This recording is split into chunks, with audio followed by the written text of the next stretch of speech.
નમસ્કાર દર્શકો, તો હું તમારું સ્વાગત કરું છું આજના આ કાર્યક્રમમાં નમા હોમિયોપેથિક આરોગ્ય સંજીવની.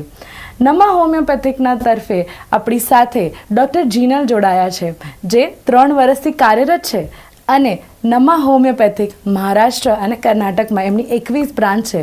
ખુશખબર આપું તો આપણું હોમિયોપેથિક એટલે નમા હોમિયોપેથિક ગુજરાતમાં પણ છે, એટલે અમદાવાદ, સુરત, રાજકોટ, વડોદરા છે ને. એકદમ ખુશીની વાત. તો તમારાથી વિનંતી છે કે નીચે આપેલા નંબર પર તમે કોલ કરીને તમારું પર્સનલ કન્સલ્ટેશન અને ટ્રીટમેન્ટની અપોઇન્ટમેન્ટ લઈ શકો છો. તો ચલો આપણે ડૉક્ટરનું સ્વાગત કરીએ અને વેરિકોઝ વેન્સ વિશે બધી જ જાણકારી લઈએ. નમસ્કાર ડૉક્ટર જીનલ, અને તમારું આજે નમા હોમિયોપેથિક આરોગ્ય સંજીવની આ કાર્યક્રમમાં સ્વાગત છે. આજનો વિષય છે વેરિકોઝ વેન્સ, અને પહેલો પ્રશ્ન જે મને આવે છે એ છે કે વેરિકોઝ વેન્સ એટલે શું?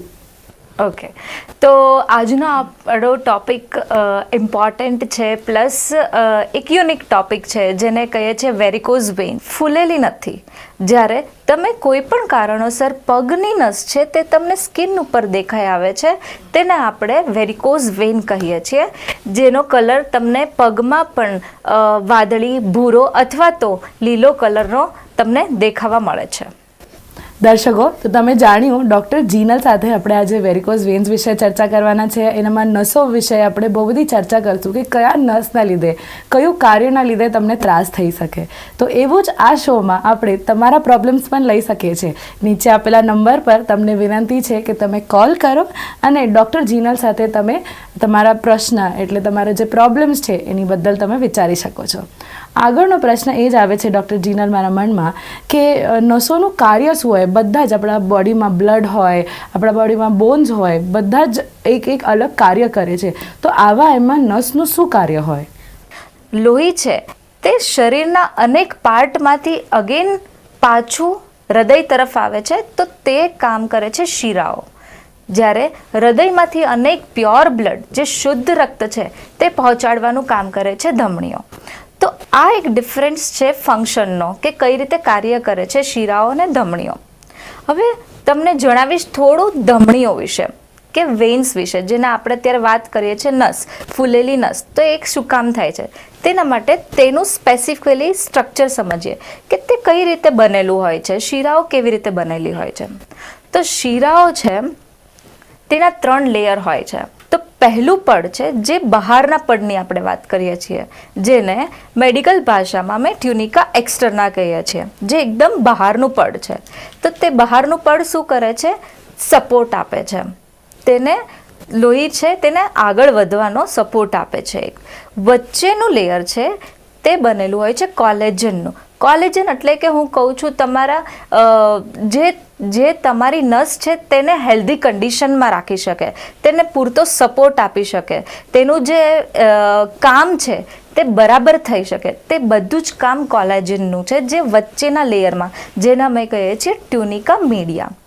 અને પછી આવે છે સૌથી અંદરનું લેયર. તો અંદરનું લેયરનું નામ છે ટ્યુનિકા ઇન્ટરના. તેમાં એક સ્પેશિયલ વાલ્વ આવેલા હોય છે. તે વાલ્વનું કામ શું છે? વાલ્વ ખુલે છે. વાલ્વ ખુલે એટલે જે રક્ત નીચેથી ઉપર આવતું હોય તેને એક વે મળે છે, એક રોડ મળે છે તેમને ઉપર આવવાનો. અગર તે વાલ્વ બંધ રહે છે તો તે રક્ત ઉપર નથી આવી શકતું, અથવા તો તે વાલ્વ અગર પૂરતો બંધ નથી થતો, અડધો ખુલ્લો અને અડધો જ બંધ રહે છે, તો પણ જે લોહી ઉપર જવું જોઈએ તે નથી પહોંચી શકતું ઉપર સુધી. તો તે ફંક્શન છે આખું વાલ્વનું. દર્શકો, તમે હમણાં જાણ્યું ડૉક્ટર જીનલ પાસેથી કે બોડીમાં તમારા જે નસો છે એના લીધે વેરિકોઝ વેન્સ થઈ શકે છે, અને આપણા બોડીમાં, આપણા શરીરમાં નસોનું કેટલું મહત્ત્વ છે. પણ હવે ડૉક્ટર જીનલ આપણી પાસે કોલર્સ જોડાયા છે, તો આપણે એમને કોલ પર લઈએ અને એમનો જે પ્રોબ્લેમ છે, એમને જે ડાઉટ છે એના બદલ આપણે એને ગાઈડ કરીએ કે એમને વેરિકોઝ વેન્સ છે કે નથી, અગર છે તો એમને ટ્રીટમેન્ટ કેવી લેવી જોઈએ આપણા નમા હોમિયોપેથિકમાંથી. ચાલશે? તો બધાથી પહેલાં કોલર લઈએ. હેલો. હેલો, નમસ્કાર સર. મારું નામ ભાવિક છે અને મારી ઉંમર 35 વર્ષની છે. અને તમે ક્યાંથી બોલો છો? હું રાજકોટથી બોલું છું. અચ્છા સર, તમારી શું તકલીફ છે? મને છે ને પગમાં પાછળની સાઈડથી સ્વેલિંગ થાય છે અને થોડુંક લીલા કલરનો કલર થઈ ગયો છે, જે મને દુખે છે. તો મને એવું કે સ્નાયુનો દુખાવો છે, તો હું પેઇન કિલર લેતો હતો. બટ તમારો શો જોયો એના પછી મને ખબર પડી કે આ બીજું કંઈક છે. ભાવિકભાઈ, હેલો, યસ મેમ. હા, તો જેમ મેં તમારા પ્રોબ્લેમ વિશે અત્યારે સાંભળ્યું કે તમને કંઈક સ્નાયુનો દુખાવો થતો હતો, રાઈટ? એટલે તમને એવું થયું પેઇન કિલર્સ લઉં અને હવે તમને થોડી નસો ફૂલેલી દેખાય છે, રાઈટ? તમે અત્યારે તમારું કામ શું કરો છો એ મને જણાવશો? અત્યારે હું એક કંપનીમાં મેનેજર છું. ઓકે, તો તમારે બેઠવાનું વધારે આવતું લાગે છે? હા, ટેબલ વર્ક છે? ઓકે, હા. તો હું તમને એક વસ્તુ સજેસ્ટ કરીશ કે તમે ભલે કામથી તો આપણે ના છૂટી શકીએ, કામ તો આટલું જ અગત્યનું છે, પણ તમે જે તમારું બેઠાડું જીવન છે તેને થોડું વધારે એક્ટિવ કરો. તમને વચ્ચે કલાકમાં 15 મિનિટનો બ્રેક લ્યો, થોડું હાલવા ચાલવાનું રાખો, તો કેવું છે કે તમને તે વધારે સરખી રીતે તમારા નસ છે તેનું કામ થશે અને તે આગળ જતાં પહેલાં તો અટકી જશે. બીજું, ટ્રીટમેન્ટના પાર્ટમાં કે અવશ્ય ટ્રીટમેન્ટ લેવી જોઈએ. જ્યારે પણ વેરિકોઝ વેનની તકલીફ છે તેના કોમ્પ્લિકેશન બહુ જ ખરાબ હોય છે અગર તમે તેની ટ્રીટમેન્ટ યોગ્ય ના લીધી તો તમે નમા હોમિયોપેથીમાં પણ તમારી નજીકની બ્રાન્ચમાં જઈ શકો છો, તમે અપ્રોચ કરી શકો છો અને તમે તમારી આ તકલીફની ટ્રીટમેન્ટ તમને તેનું સોલ્યુશન તો અવશ્ય મળશે અને દવાઓ પણ ખૂબ જ સારી રીતે તમને આપીને તમને ટ્રીટ કરશે. Okay ma'am, thank you. ધન્યવાદ ભાવિકભાઈ. દર્શકો, જેમ મેમે હમણાં કહ્યું કે તમે નજીકના બ્રાન્ચમાં તમે જઈને કન્સલ્ટેશન લઈ શકો છો, તો એ માટે નજીકની બ્રાન્ચ એટલે અહેમદાબાદ, રાજકોટ, સુરત અને વડોદરામાં છે. તો નજીકના બ્રાન્ચમાં નીચે આપેલા નંબર પર તમે કોલ કરી શકો છો અને જલ્દી તમે તમારી કન્સલ્ટેશન લઈ શકો છો. આગળનો પ્રશ્ન આનાથી જ આપણે વિચારીશું ડૉક્ટર જીનલને કે વેરિકોઝ વેન્સના કારણો શું છે અને આ થાય કેવી રીતના? તો આપણે થોડુંક કારણો વિશે વાત કરીએ કે વેરિકોઝ વેન થવા પાછળના કારણો શું છે. તે હરેકને નથી થતું. તમે જો તેની એજ છે, તેની ઉંમર થોડી વધારે છે, જેમ કે 40 વર્ષથી વધારે છે, તો તેનામાં આ કહેવાય ને કે ફંક્શનલ ડિસ્ટર્બન્સ અમુક આવતા હોય કે તેનું જે કાર્ય છે વાલ્વ, ઉંમર વધે છે તેમ વાલ્વ છે થોડા વીક પડતા જાય છે, તો તેના કારણે પણ વેરિકોઝ વેન થઈ શકે છે. તો ઉંમર એક ફેક્ટર છે કે જેના કારણે વેરિકોઝ વેન આ ઉંમરના લોકોમાં જોવા મળે છે. શું કે સ્થૂળતા, શરીરમાં ખૂબ જ મેદ હોવાના કારણે જે પગ છે તમારા તેના આજુબાજુ એકદમ જે એડિપોસ ટિશ્યુ એટલે કે ફેટ છે, જે મેદ છે તે જમા થઈ ગયો છે. એટલા માટે તે વાલ્વ છે તે તેનું ફંક્શન કે તેનું જે કંઈ પણ રક્ત છે તે ઉપર લાવવા માટે તે કાર્યરત નથી રહી શકતા. એટલા માટે પણ વેરિકોઝ વેન થઈ શકે છે. પછી એક હજી કારણ બતાવું તો પ્રેગ્નન્સી વખતનું. પ્રેગ્નન્સીમાં પણ અમુક કેસીસ એવા આવે છે કે તમને વેરિકોઝ વેનની તકલીફ સાથે સ્ત્રીઓ આવતી હોય છે.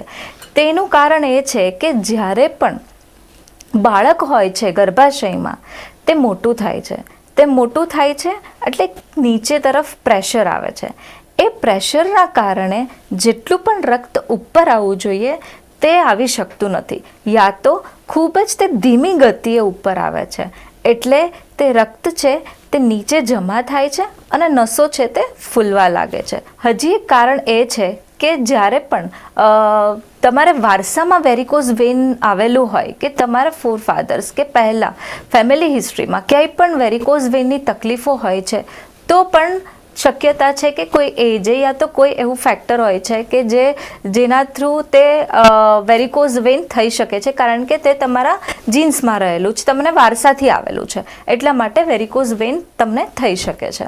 હવે થોડા પ્રોફેશનલ્સ હું તમને કહું કે જેમ કે પોલીસ ઓફિસર્સ છે જે આખો દિવસ ટ્રાફિક સિગ્નલ પર ઊભા હોય છે, યા તો કોઈ શેફ હોય છે, કુક હોય છે, જે ઘરમાં મેડ્સ આવતી હોય છે, તે આખો દિવસ કામ કરતા હોય છે, ઊભા હોય છે, કંડક્ટર્સ છે જેને સખત ઊભા રહેવાનું આવતું હોય છે. તો આ બધા અલગ અલગ એક્ઝામ્પલ્સ છે. શિક્ષકો છે, હવેની સ્કૂલોમાં અમુક એવા નિયમો થઈ ગયા છે કે તમારે લેક્ચર્સના ટાઈમે ઊભા જ રહેવાનું. તે લોકો ચેર્સ પણ નથી મૂકતા. તો એટલા માટે સખત ઊભા રહેવાના કારણે પણ તે જે રક્ત ઉપર આવવું જોઈએ તે આવતું નથી. એટલા માટે વેરિકોઝ વેન આ અમુક પ્રોફેશન્સમાં તમને જોવા મળશે. જ્યારે એકદમ ટેબલ વર્ક જ કરતા હોય, ઊભા થવાનું ઓછું આવતું હોય, તો એવા કેસીસમાં પણ વેરિકોઝ વેનના તમને કેસીસ જોવા મળશે. ડૉક્ટર જીનલ, આપણે આની પહેલાં બી આપણા જે કોલર્સ હતા એમનો જે પ્રોબ્લેમ હતો એ સોલ્વ કરવાનું આપણે ટ્રાય કર્યું છે. હજી એક કોલર આપણી સાથે જોડ્યા છે, આપણે એમની સાથે વાત કરીએ હવે. હેલો. હેલો. શું નામ તમારું? જી, મારું નામ હેતલબેન છે. અને તમે ક્યાંથી બોલો છો? હું પોરબંદરથી વાત કરું છું. શું ઉંમર તમારી? મારી ઉંમર મેડમ 46 વર્ષ. અચ્છા, તો આપણી સાથે ડૉક્ટર જીનલ જોડાયા છે. તમારી જે તકલીફ છે તમે એમની આગળ કહી શકો છો, એ તમને નિદાન કરશે તમારા પ્રોબ્લેમનો.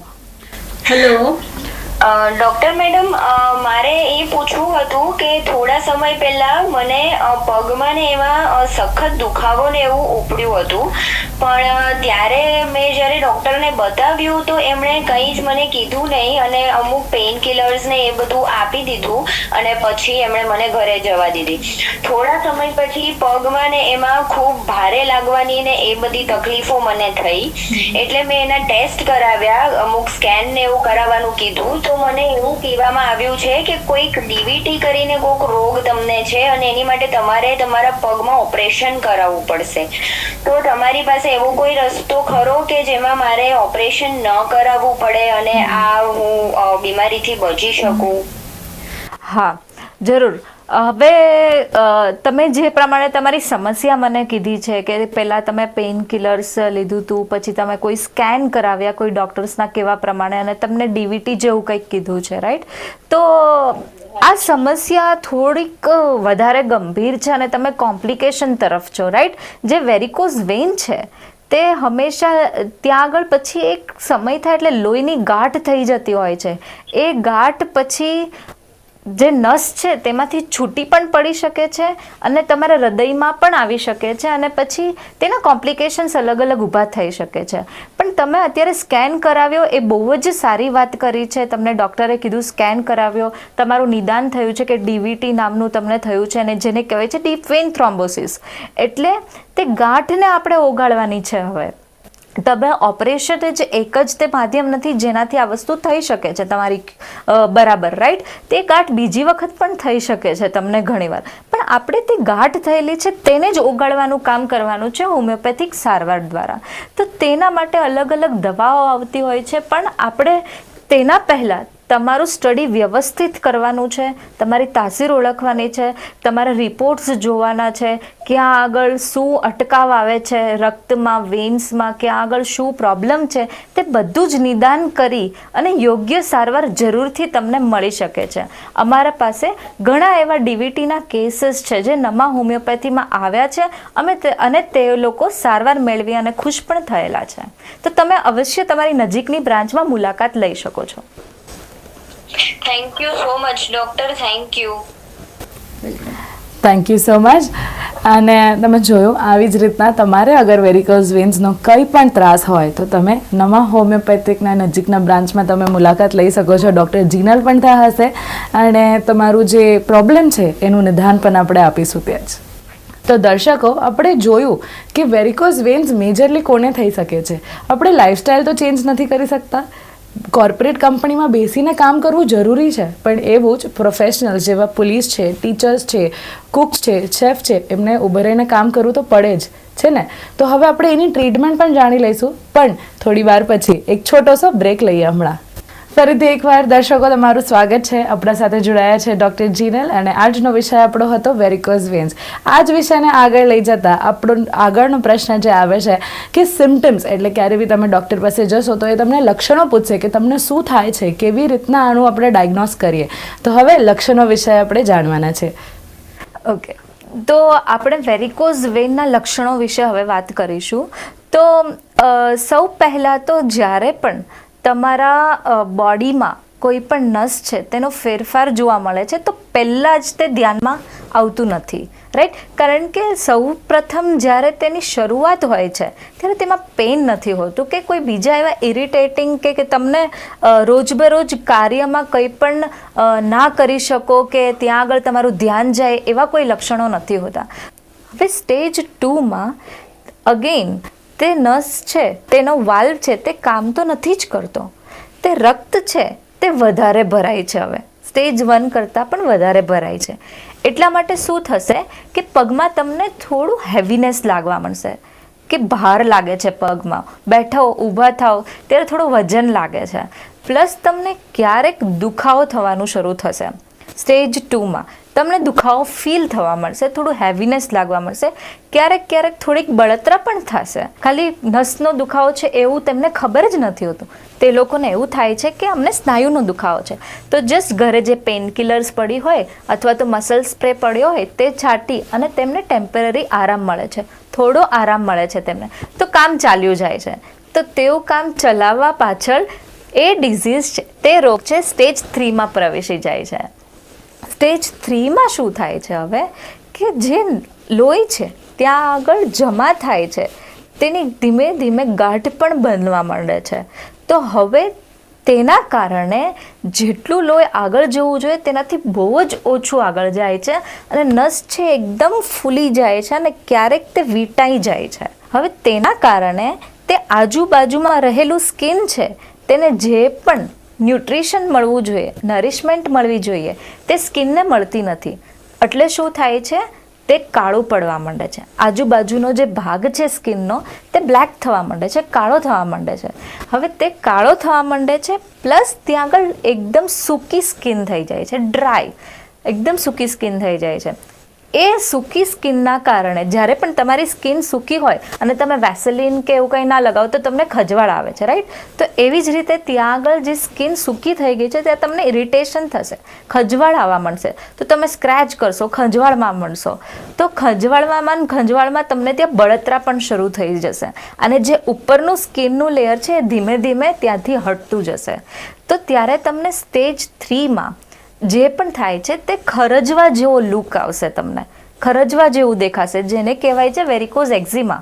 હવે ત્યારે લોકો શું કરતા હોય છે કે ચલો આ તો કંઈક સ્કિનનો પ્રોબ્લેમ છે, નસનો પ્રોબ્લેમ તો નથી લાગતો, કારણ કે સ્કિન નીકળે છે, ખજવાળ આવે છે, તો હવે આપણે સ્કિનના ડૉક્ટર પાસે જવું જોઈએ, યા તો તમે મેડિકલમાંથી કોઈ સ્કિનની દવા લઈ આવો છો, ઘરે કોઈની સ્કિનની ટ્યુબ પડી હોય છે તો એ લગાવી લો છો, તો એટલા માટે તમને ત્યાં આગળ આરામ થઈ જાય છે કે ખજવાળ નથી આવતી. હવે જ્યારે તમે ખજવાળ આવે છે, બળતરા આવે છે, ત્યાં આગળની સ્કિન જાય છે, પાણી બહાર નીકળે છે, તો ઇન્ફેક્શન થવાના ચાન્સીસ વધી જાય છે, કારણ કે સ્કિન જ નથી ત્યાં આગળ. ડાયરેક્ટ જંતુઓને રેડીમેડ અંદર જવાનો એક રૂટ બની ગયો, રાઈટ?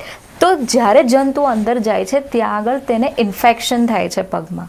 ઇન્ફેક્શન થાય છે તો ત્યાં આગળથી તમને હવે પરુ પણ નીકળવા માંડશે. નીકળવા માંડશે, તમને ત્યાં આગળ સખત પેઇન થશે, બળતરા થશે, આજુબાજુની સ્કિન છે પણ લાલ ચામઠા જેવી થઈ જશે અને અલ્સર એટલે શું? ચાંદુ. જે ચાંદુ છે તે ઊંડું જતું જશે, અને આજુબાજુની સ્કિન છે તે વધારે બ્લેક થતી જશે. તો ક્યારેક એવું થાય કે તે ઇન્ફેક્શન વધતું જ જાય છે અને જે પણ બ્લડની ગાંઠ મેં તમને સમજાવી હતી તે ક્યારેક ત્યાંથી બહાર પણ નીકળી શકે છે તે ગાંઠ. પછી તે આખા શરીરમાં સર્ક્યુલેટ થાય છે અને ક્યારેક તમારું જે હૃદય છે તેની જે શીરા ધમણીઓ છે તેમાં ક્યાંય પણ અટવાઈ પણ શકે છે અને પછી બીજા કોમ્પ્લિકેશન્સ પણ ઊભા કરી શકે છે. તો આ લક્ષણો વિશે વાત કરીએ તો તમને સ્ટેજીસ પ્રમાણે અલગ અલગ લક્ષણો તમારા શરીરમાં જોવા મળે છે. તો દર્શકો આ ભૂલ બિલકુલ નહીં કરતા. જો હમણાં ડૉક્ટર જીનલે કહ્યું કે બહુ વાર લોકો એમની પાસે જે આવે છે, પેશન્ટ્સ એમની પાસે આવે છે, એમને એવું લાગે છે કે વેરિકોઝ વેન્સ નથી, સ્કિનની પ્રોબ્લેમ છે, એટલે ચામડીની પ્રોબ્લેમ છે, પણ અસલમાં એ વેરિકોઝ વેન્સની પ્રોબ્લેમ હોય. તો તમે આ ભૂલ ન કરતા. હવે તમને અમે બતાડીશું કે આની ટ્રીટમેન્ટ હોમિયોપેથિક દ્વારા કેવી રીતના થશે. ઓકે, સો હોમિયોપેથિક ટ્રીટમેન્ટ વિશે હવે આપણે થોડી વાત કરીશું. તો પહેલાં તો સ્ટેજ પ્રમાણે અગત્ય છે કે ટ્રીટમેન્ટ તમે જે સ્ટેજમાં અમારી પાસે દર્દી આવે છે એ સ્ટેજને ફોકસમાં લઈ અને આપણે ટ્રીટમેન્ટ આપવી જરૂરી છે. કારણ કે પહેલાં તો તે અગર સ્ટેજ 2માં આવે છે તો સ્ટેજ 3માં જવા માટે અટકાવવા પડે છે. સ્ટેજ 3માં આવે છે તો સ્ટેજ 4માં જવા માટે તેને અટકાવવા પડે છે. તો પહેલું છે પ્રિવેન્શન, કે તમે જે સ્ટેજમાં જે હાલતમાં અમારી પાસે આવો છો તેનાથી આગળ તો ના જ થવું જોઈએ. તો પહેલાં તમને તે આગળના સ્ટેજ ઉપર જતાં રોકીએ છીએ. પછી તમારી તાસીર ઉપર પરફેક્ટ ક્લાસિકલી એક કેસ લઈએ છીએ અને એ ઉપરથી તમારી એક દવા આવે છે વેરિકોઝ વેન્સની. અગર તમને વેરિકોઝ વેઇન છે, ત્યાં આગળ ખરજવા જેવું છે, તમને ત્યાં આગળ ચાંદુ પડ્યું છે, જે કંઈ પણ હોય, પણ તમારા વાલ્વ્સ છે, તમારું જે લોહીનું સર્ક્યુલેશન છે, રક્ત જે વહી રહ્યું છે તે એકદમ હેલ્ધી કરવા પાછળની મહેનત રહેતી હોય છે. તો જેના કારણે વેન્સનું જે ઇલાસ્ટિસિટી જે બગડી ગઈ છે તે સ્ટ્રોંગ થઈ જાય, તે રક્ત છે તે ઇઝીલી આગળ આવી શકે તેવી આપણે કોશિશ કરીએ છીએ, જેનાથી વેરિકોઝ વેન અટકી જાય છે. હવે હોમિયોપેથિક કેસ ટેકિંગમાં ખાસિયત એ છે કે વેરિકોઝ વેન છે તેની દવાઓ પણ ઘણી બધી હોય છે. બધા જ તે રોગ છે તેની દવાઓ અલગ અલગ હોય છે, પણ હરેક વ્યક્તિ માટે તેની તાસીર પ્રમાણે કઈ દવા સરખી લાગુ પડે છે, કયો ડોઝ સરખો લાગુ પડે છે, તેના ઉપર પૂરી હોમિયોપેથી સારવાર નિર્ભર કરે છે. તો આ થયું આપણું હોમિયોપેથિક ટ્રીટમેન્ટ, કઈ રીતે સારવાર કરીએ છીએ આપણે વેરિકોઝ વેનમાં. દર્શકો, આપણે ડૉક્ટર જીનલ પાસેથી જાણ્યું છે કે આ કાર્યક્રમમાં વેરિકોઝ વેન્સ કેવી રીતના થાય અને એની ટ્રીટમેન્ટ હોમિયોપેથિકથી તમે કેવી રીતના કરી શકો, પણ હવે તમે એને મેનેજ કેવું કરી શકો છો, એની પ્રોસેસ શું છે. તો હવે મેનેજમેન્ટ બદલ થોડું આપણે વિષય પર ચર્ચા કરીશું. ઓકે, તો જ્યારે પણ તમને વેરિકોઝ વેઇન થાય છે ત્યારે આને આપણે ઘરે પણ કઈ રીતે કેવું ધ્યાન રાખી શકીએ, કઈ રીતે આપણે તેને આપણી નોલેજથી મેનેજ કરી શકીએ તે પણ જાણવું એટલું જ અગત્યનું. કે જ્યારે પણ એક જ પોઝિશનમાં તમે બેઠો છો, ઊભા રહો છો, અથવા તો તમે 2 મહિનાથી કોઈ પણ હોસ્પિટલાઇઝ્ડ છે ત્યારે પણ તમને આ તકલીફ જોવા મળે છે, કારણ કે તે સ્નાયુનું કામ જ ના થતું હોય. તેટલા માટે વેરિકોઝ વેનની તકલીફ જોવા મળે. એટલે પહેલું છે કે તમારી હલનચલન થોડો ટાઈમ થાય એટલે કંઈક તમારે મૂવમેન્ટ આપવી જરૂરી છે લેગ્સને. પછી બીજું મેનેજમેન્ટનો પાર્ટ છે કે તમને સખત વેરિકોઝ વેનની તકલીફ છે તો રાત્રે સૂતા વખતે પણ તમે નીચે પગની નીચે 2 પિલ્લો રાખી શકો છો, એટલે કે તમારું જે રક્ત છે તે ઇઝીલી ઉપરની ડાયરેક્શનમાં આવી શકે. અથવા તો ઇન જનરલ પણ કોઈને પણ વેરિકોઝ વેન થઈ છે તો તમારે એક્સરસાઇઝના લીધે તમારા સ્નાયુ છે સ્ટ્રોંગ થશે. હવે વેરિકોઝ વેન થાય છે ત્યારે લોકોને એવું થાય છે એક્સરસાઇઝ કરીશ તો કદાચ વધી જશે, મારા વાળ નબળા છે નસના તો વધી જશે આ તકલીફ, પણ બિલકુલ નહીં. તમે જેમ એક્સરસાઇઝ કરશો, જેમ તમારા સ્નાયુનું મોશન વધશે, સ્નાયુની મૂવમેન્ટ વધશે, તેમજ તે તમારા નસ છે તેના વાલ્વ છે એ પણ સ્ટ્રોંગ બનશે અને તમને તેનું મૂવમેન્ટ છે તે સરખી થશે, જે પણ રક્ત છે તે નીચેથી ઉપર આવવાની. તો આ થયું છે આપણું એક મેનેજમેન્ટ. અને એક્સરસાઇઝમાં સ્પેસિફિકલી સ્વિમિંગ અને સાયકલિંગ આ બંને વસ્તુ એવી છે જે તમને વેરિકોઝ વેનમાં અવશ્ય ફાયદાકારક બનશે. તો આ થયું આપણું મેનેજમેન્ટ પાર્ટ. દર્શકો, ડૉક્ટર જીનલે આપણાને ઘણી બધી માહિતી આપી છે. વેરિકોઝ વેન્સ કેવી રીતના થાય, કેમ થાય અને શિરાઓનું શું મહત્વ છે, ઘરગુતી ટ્રીટમેન્ટ કેવી લઈ શકાય, કયા સ્ટેજમાં તમને ટ્રીટમેન્ટ લેવાની છે, ક્યારે કેવી રીતના તમને દુખાવ થાય છે, તો એ ચામડીનો દુખાવ છે કે તમને જોઈન્ટ પેન છે એ પણ તમને વિચાર કરવો પડે છે ને. તો તમારે બધાથી વિનંતી છે કે આપણે હમણાં ડૉક્ટર જીનલને ધન્યવાદ કહીએ એમના કિંમતી સમય બદલ. ડૉક્ટર જીનલ, આપણા સાથે ઘણા બધા કોલર્સ જોડાયા હતા, એમના બધા જ પ્રોબ્લેમ્સનું તમે નિદાન કર્યું છે, એમને સેટિસ્ફાય, એમને કીધું છે કે કયા રાઈટ આપણને ગાઈડન્સ આપી છે, એના માટે ધન્યવાદ.